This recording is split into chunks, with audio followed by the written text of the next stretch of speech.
तो इस वीडियो में आज हम लोग डिस्कस करने जा रहे हैं एफ.डब्ल्यू. टेलर के कुछ साइंटिफिक प्रिंसिपल्स के बारे में। इससे पहले हम लोग हेनरी फ्यूल जी के बारे में काफ़ी कुछ डिस्कस कर चुके हैं, इनका बैकग्राउंड पढ़ चुके हैं, इन्होंने क्या कंट्रीब्यूशन दिया, इनको और क्या कहा जाता है, इसके अलावा इनके 14 प्रिंसिपल्स के बारे में हम लोग एक एक से बात कर चुके हैं। अब हम लोग आ चुके हैं एफ.डब्ल्यू. टेलर की ओर और हम लोग अब बात करेंगे इस वीडियो के अंदर, विशेष तौर पे बात करेंगे एफ.डब्ल्यू. टेलर कौन थे, यानी इनका बैकग्राउंड, इन्होंने क्या कंट्रीब्यूशन दिया, इनको और क्या कहा जाता है, और इसके अलावा इनके टोटल 4 प्रिंसिपल्स हैं जो कि हम लोग इस वीडियो के अंदर डिस्कस करेंगे। इनकी जो टेक्निक्स हैं, साइंटिफिक टेक्निक्स हैं, वो हम लोग नेक्स्ट वीडियो में डिस्कस करेंगे। तो हम लोग अब बात कर लेते हैं background and history of F W. Taylor. तो सबसे पहले आप बैकग्राउंड या हिस्ट्री के बारे में थोड़ा सा बात कर लेते हैं। तो सबसे पहले तो इनका जन्म हुआ 1856 में, वो भी कहाँ पर, यूएसए में। इसके बाद इन्होंने 1878 में कंपनी ज्वाइन की, मिडवाल स्टील कंपनी। उन्होंने एज आ मैकेनिकल इंजीनियर के तौर पे काम किया। इन्होंने जनरली जो वर्क किया वो फैक्ट्री में वर्क किया, और फैक्ट्री में कौन होते हैं, वर्कर्स। जबकि जो हेनरी फ्यूल ने वर्क किया था उन्होंने मैनेजमेंट में ज़्यादा वर्क किया था।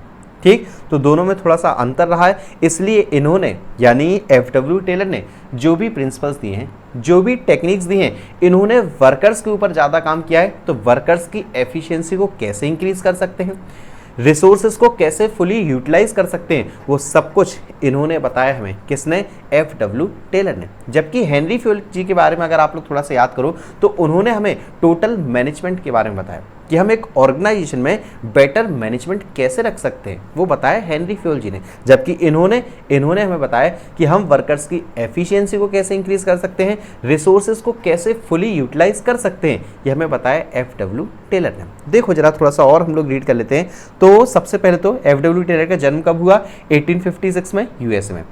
1878 में इन्होंने ज्वाइन की मिडवाल स्टील कंपनी, वो भी किस पोजीशन पे, एज आ मैकेनिकल इंजीनियर।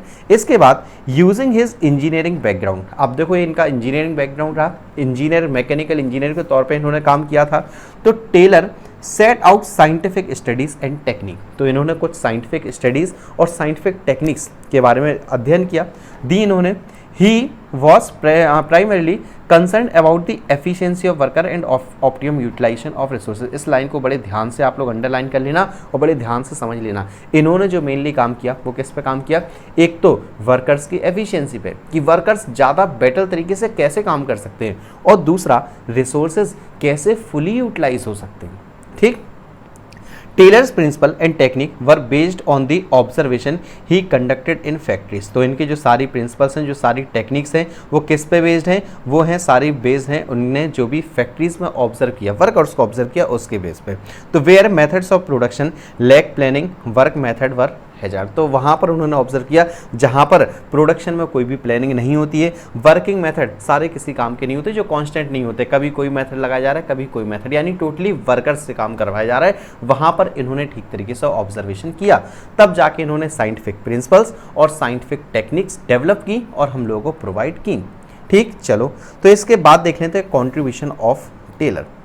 तो क्या कॉन्ट्रीब्यूशन रहा टेलर का, तो देख लेते हैं। सबसे पहली चीज़ तो Taylor, F W. Taylor become famous as father of scientific management. ये चीज़ बड़ी इंपॉर्टेंट है, ध्यान रखना कि एफ.डब्ल्यू. टेलर को क्या कहा जाता है, किस वजह से ये फेमस हुए, फादर ऑफ साइंटिफिक मैनेजमेंट। अच्छा, इसके अलावा अगर आप लोग जरा हेनरी फ्यूल जी के बारे में याद करो, तो हेनरी फ्यूल जी, इनको क्या कहा जाता है, इनको कहा जाता है father of management studies and thoughts. ध्यान रखना क्या कहा जाता है हेनरी फ्यूल को father of management studies and thoughts, जबकि एफ.डब्ल्यू. टेलर को फादर ऑफ साइंटिफिक मैनेजमेंट।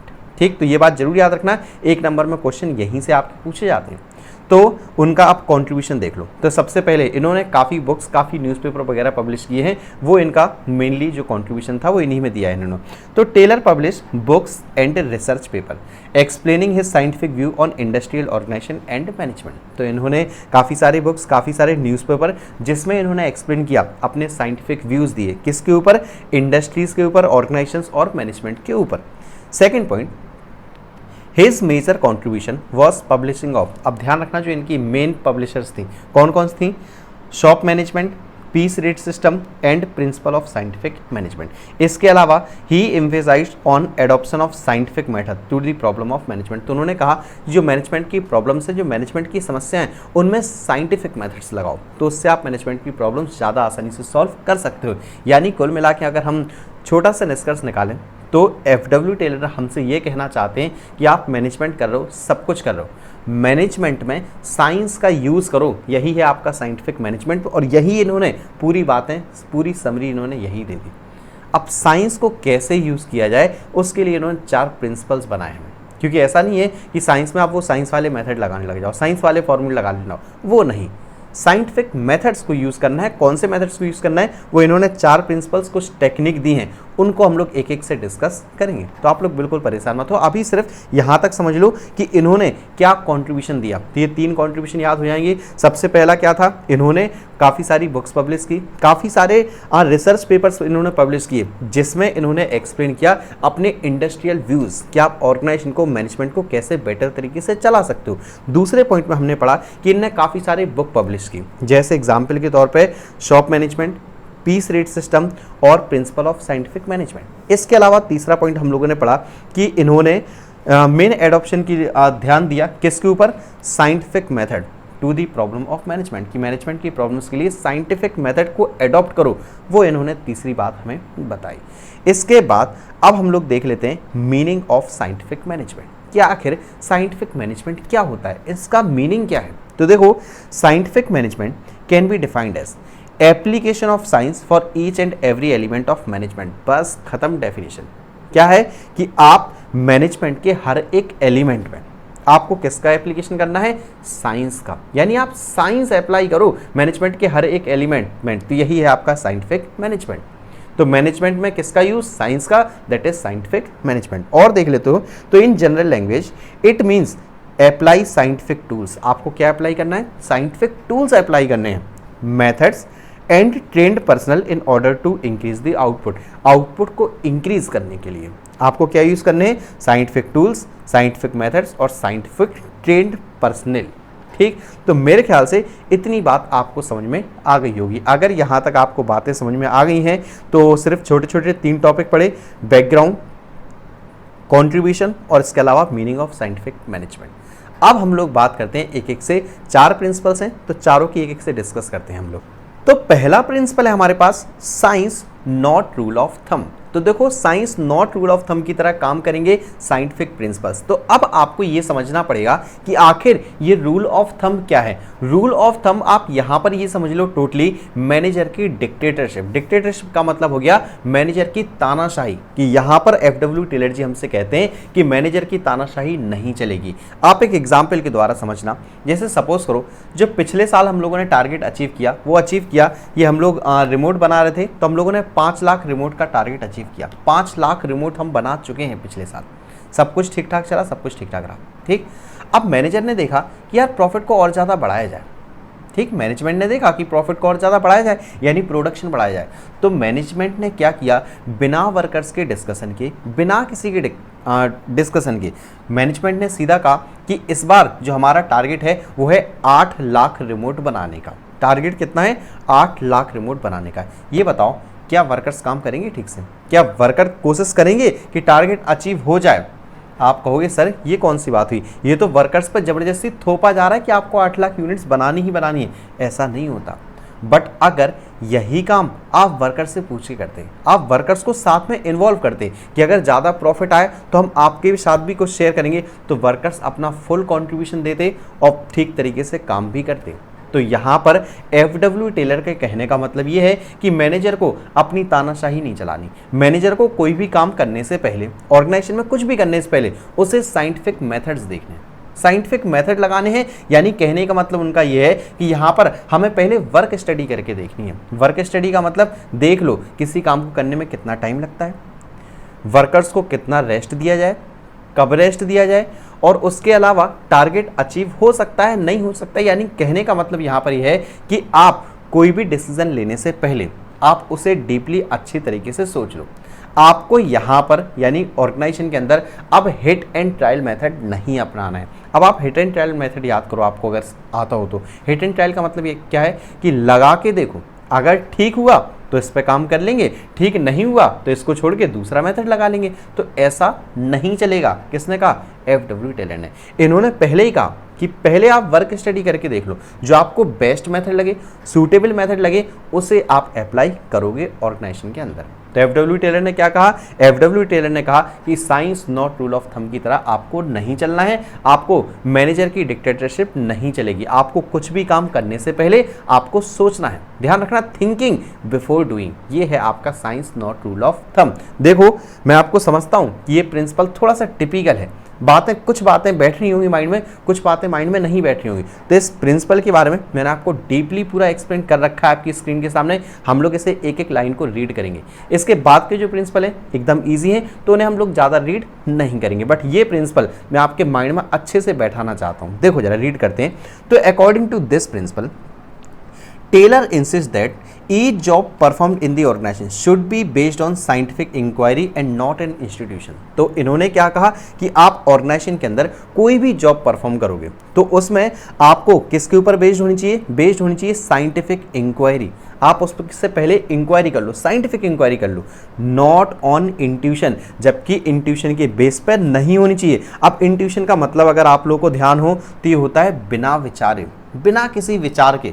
तो ऐसा नहीं करना है कि यार आप बिना किसी विचार के काम दे दो, कोई भी जॉब पे लगा दो, ऐसा नहीं है। पहले आपको क्या करनी है?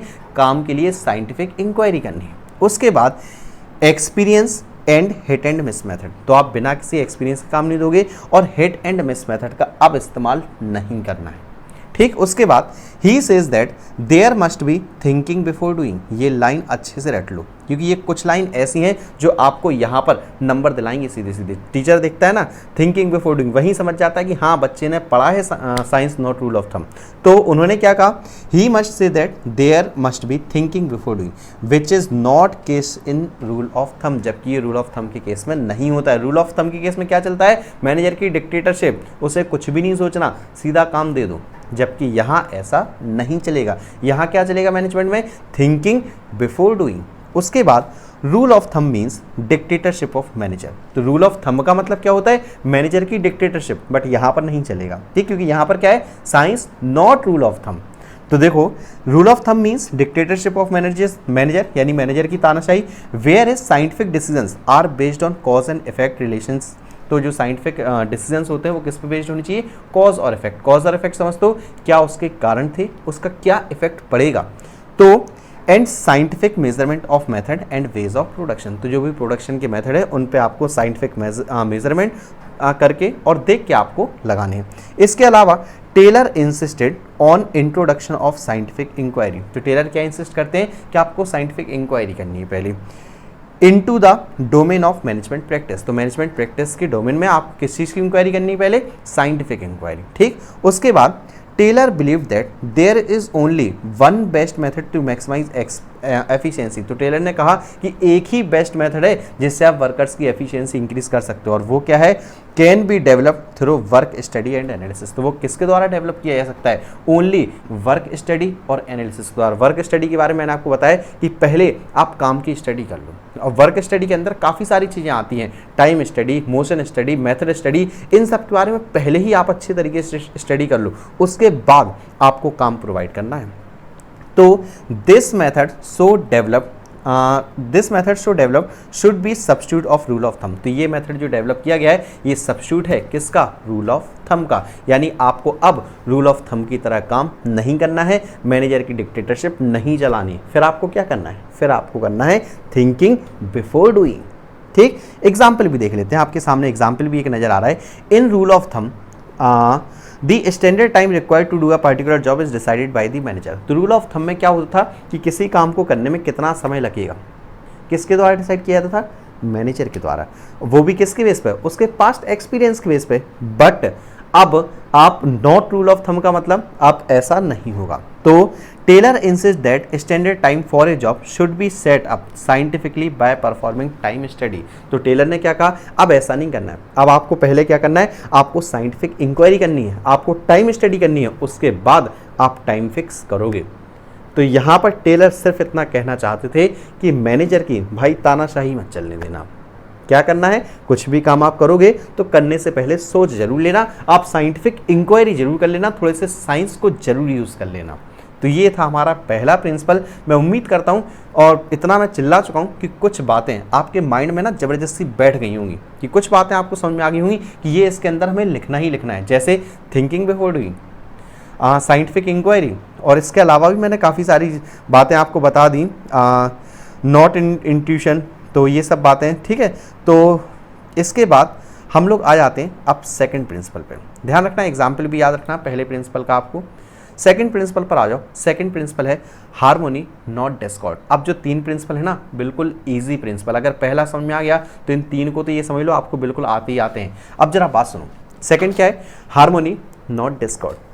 जरा एक एक से हम लोग मतलब भी समझ लेते हैं। हार्मोनी का मतलब होता है सामंजस्य, या जिसे हम लोग बोलते हैं एकता। एकता का मतलब समझते हो ना कि सबको एक रहना है, ठीक। तो यहाँ पर अब जरा सुनो, हार्मोनी नॉट डिस्कॉर्ड, यानी आपको एकता को नहीं तोड़ना है। तो जनरली मैनेजमेंट में, या हम कह सकते हैं ऑर्गेनाइजेशन में, दो प्रकार के ग्रुप होते हैं। कौन कौन से, एक होता है आपका वर्कर ग्रुप, एक होता है आपका मैनेजमेंट ग्रुप, यानी मैनेजर ग्रुप। अब ये दोनों एक दूसरे के प्रति एकदम दुश्मन की तरह सोचते हैं। दुश्मन की तरह कैसे सोचते हैं, जरा ये सुनो। मैनेजर क्या सोचते हैं कि वर्कर काम वाम करते नहीं है, सैलरी ने पहले चाहिए, छुट्टी ने आए दिन चाहिए, ये ठीक से काम नहीं करते। आमतौर पे आप भी यही सोचते हो। अगर आप किसी वर्कर को अपने अंडर में काम करवाओगे, आप भी यही सोचोगे कि अरे यार ये मेहनत करते नहीं है, बैठे रहते हैं दिन भर, टाइम टाइम पे इन्हें पानी वानी खाना वाना चाहिए, मेहनत ज़्यादा करते नहीं और पैसे चाहिए डेली शाम को। जबकि दूसरा ग्रुप कौन सा होता है, वर्कर ग्रुप। वर्कर ग्रुप क्या सोचता है, वर्कर ग्रुप सोचता है कि मैनेजर खुद तो कुछ करते नहीं है, खुद तो उन्होंने प्लानिंग करके हमें पकड़ा दी, काम हमें करना पड़ता है, प्रॉफिट ज़्यादा कमाते हैं तो वो खुश रहते हैं, हमें कुछ भी नहीं देते, हम छुट्टी मांगे हमें छुट्टी नहीं देते, टाइम पे हमें सैलरी प्रोवाइड नहीं करते। ये सब थिंकिंग इसकी है, वर्कर की। जरा अगर थिंकिंग दोनों की देखें तो दोनों की जस्ट अपोजिट थिंकिंग है।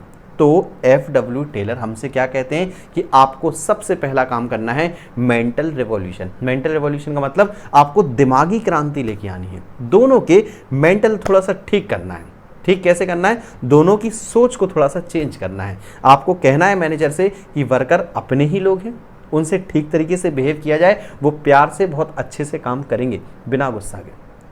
वर्कर से क्या कहा जाए कि मैनेजमेंट भी अपना ही है, अगर आप मैनेजमेंट को सहयोग करोगे तो वो आपको आगे चल के बेनिफिट्स प्रोवाइड करेंगे। तो इन दोनों की अगर थिंकिंग को चेंज कर दें तो ऑर्गेनाइजेशन बहुत बेटर बन सकती है। तो ये कहा एफ.डब्ल्यू. टेलर ने, किसमें, हार्मनी नॉट डिस्कॉर्ड में। तो आप इसे आराम से रीड कीजिएगा। और बाकी चलो तो हम लोग आते हैं अब थर्ड पॉइंट पे। थर्ड पॉइंट क्या है, third principle cooperation not individualism.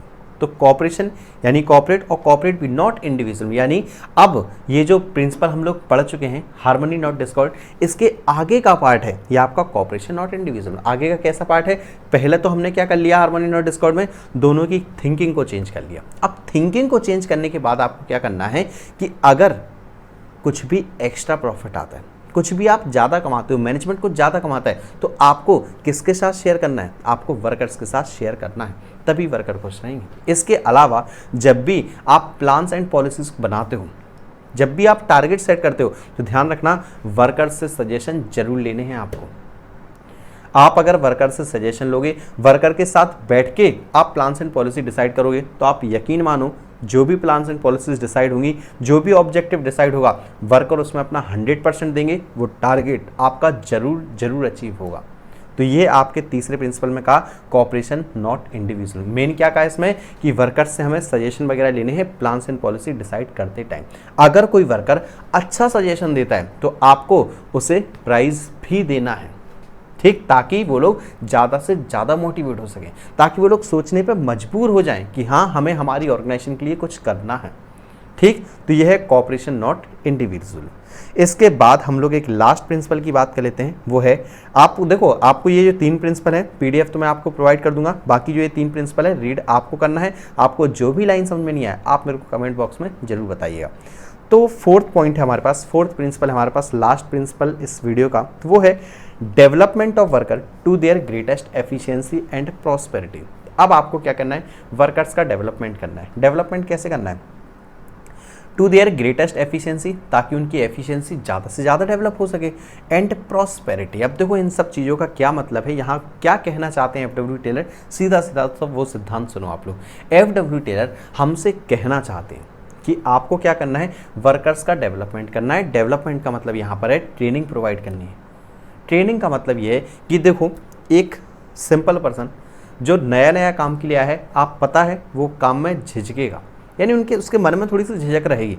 But एक वही पर्सन अगर उसे आप पहले ट्रेनिंग प्रोवाइड करो, काम को सिखाओ पहले, तो उसमें थोड़ा सा एटीट्यूड डेवलप हो जाएगा, वो ज़्यादा बेटर तरीके से काम करेगा और उससे थोड़ी सी फीलिंग भी आएगी कि ऑर्गेनाइजेशन ने हमारे लिए ट्रेनिंग प्रोवाइड की है, यानी ऑर्गेनाइजेशन ने खर्चा भी किया है हमारे लिए, तो वो ज़्यादा बेटर तरीके से काम करेगा। तो आपको क्या करना है, वर्कर्स का, एम्प्लॉयज़ का आपको डेवलपमेंट करना है ताकि वो अपनी एफिशिएंसी ज़्यादा से ज़्यादा इंक्रीज कर सके। इसके अलावा आपको एक चीज़ मैंने जो बार बार बताता हूँ वो याद रखनी है, right person at right place. सही पर्सन को सही जगह रखना है। कैसे? जैसे एग्जाम्पल के तौर पे आपको काम देने से पहले, वर्कर्स को काम देने से पहले आपको एक बार उनसे भी उनका इंटरेस्ट पूछ लेना चाहिए कि उनका किस में रुचि है, क्या काम वो ज़्यादा बेटर तरीके से कर सकते हैं, और वो जो काम ज़्यादा बेटर तरीके से कर सकते हैं आपको उन्हें वही काम प्रोवाइड करना है। बात समझ में आ रही है? ताकि वो नए काम सीखने से अच्छा वो अपने पुराने काम को ज़्यादा बेटर तरीके से कर सकें। तो फ्रेंड्स, ये 4 प्रिंसिपल थे।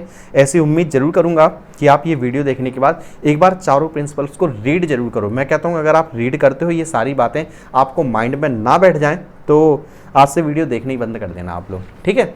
और बाकी चैनल को सब्सक्राइब जरूर कर लेना और बाकी वीडियो को शेयर जरूर कर लिया करो ताकि व्यूज़ ज़्यादा से ज़्यादा आएँ, हम लोगों को भी थोड़ा सा मोटिवेशन मिले। बाकी फ्रेंड्स, मिलता हूँ मैं आपसे नेक्स्ट वीडियो में। वीडियो देखने के लिए बहुत बहुत थैंक यू आपका।